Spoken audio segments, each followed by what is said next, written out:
Sosok Simpatri, pria nyamar jadi perempuan jelang akad nikah, identitas terbongkar.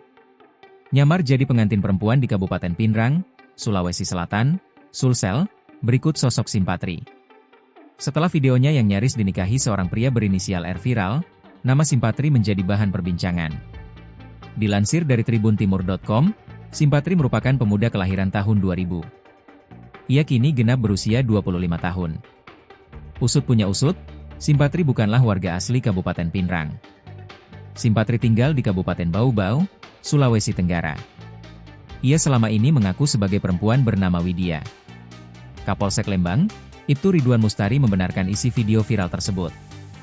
Ia mengatakan, Simpatri dan R saling kenal lewat media sosial TikTok. Hari demi hari keduanya semakin dekat dan memutuskan berpacaran. Simpatri yang mengaku perempuan bahkan meminta dinikahi. Ibtu Ridwan melanjutkan, pihaknya sudah mengamankan Simpatri. Ia diserahkan ke Polres Pinrang guna dimintai keterangan lebih lanjut. Simpatri dalam kesempatannya mengaku memang berniat melakukan penipuan. Ia awalnya melakukan live TikTok dan sengaja memakai cadar. Kala itu, terpancinglah R untuk kenal lebih dekat dengan pelaku. Singkat cerita, Simpatri dan keluarga R menggelar musyawarah guna membahas pernikahan. Mereka sepakat akan menggelar pada 9 Agustus 2025 kemarin. Simpatri mengaku selama di Pinrang tidak pernah melepaskan cadar guna menutupi identitas aslinya. Kedok Simpatri terungkap saat pihak penghulu meminta dokumen pernikahan.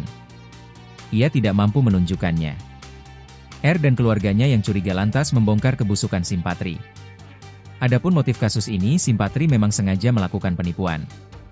Ia sudah menerima uang 28 juta rupiah dari korban.